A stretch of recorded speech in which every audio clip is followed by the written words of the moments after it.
यह एक दिलचस्प कहानी है जो एक सामाजिक संदेश भी देती है। इसके अनुसार हमेशा उस चीज का हक नहीं जताना चाहिए जो हमारा नहीं है, और अगर हमें कोई चीज मिले और वह हमारा नहीं है, तो उसे उसके मालिक को वापस कर देना चाहिए। एक समय की बात है, एक गरीब किसान एक गांव में रहता था। उसके दो बच्चे थे, एक लड़का और एक लड़की। किसान और उसकी बेटी दोनों ही रोज उनके घर के सामने वाले पेड़ की पूजा करते थे और जल अर्पित करते थे। किसान बहुत मेहनती था और दिन भर खेत में मजदूरी करता था। जो पैसे मजदूरी से मिलते थे, वह उसे बैंक में जमा कर देता। धीरे धीरे समय बीतता गया और किसान की बेटी शादी करने के लायक हो गई। शादी की तैयारी होने के बाद कुछ दिन बाद लड़की की शादी तय हो गई। किसान बहुत खुश था।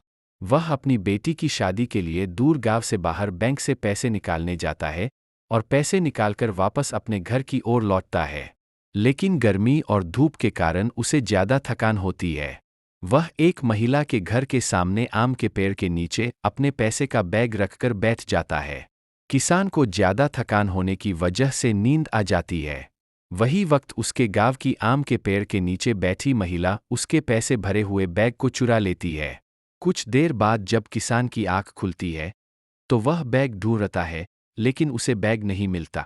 सामने बैठी महिला से वह जाकर पूछता है, क्या आपने मेरा बैग देखा है? महिला, नहीं, मैंने कोई बैग नहीं देखा है। क्या आपके पास कोई बैग था भी? किसान, हाँ, मेरे पास बैग था और उसमें पैसे थे। अगर आपको मिले हैं तो मुझे वापस कर दो, और उसमें से कुछ पैसे आप ले लो, क्योंकि मुझे अपनी बेटी की शादी करनी है और उसी के लिए पैसे निकाले थे।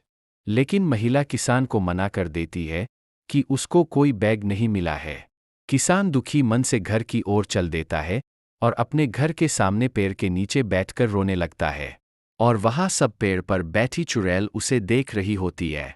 चुड़ैल किसान के पास आती है और रोने का कारण पूछती है। पहले तो किसान डर जाता है, लेकिन चुड़ैल बोलती है कि मुझे से डरने की जरूरत नहीं है, आपने मेरे बहुत सेवा की है। किसान पूछता है, सेवा, और मैंने वो कैसे?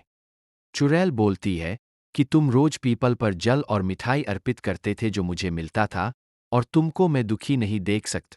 फिर किसान ने दुखी मन से सारी कहानी बता। चुड़ैल, तुम्हारे पैसे का बैग उसी औरत ने चुराए है। जाकर उससे एक बार और मांगो, और अगर मना कर देगी तो कुछ मत बोलना, तुम वापस आ जाना। फिर किसान ने ऐसा ही किया, पर उस महिला ने साफ मना कर दिए। किसान ने आकर चुड़ैल को फिर सब बताए।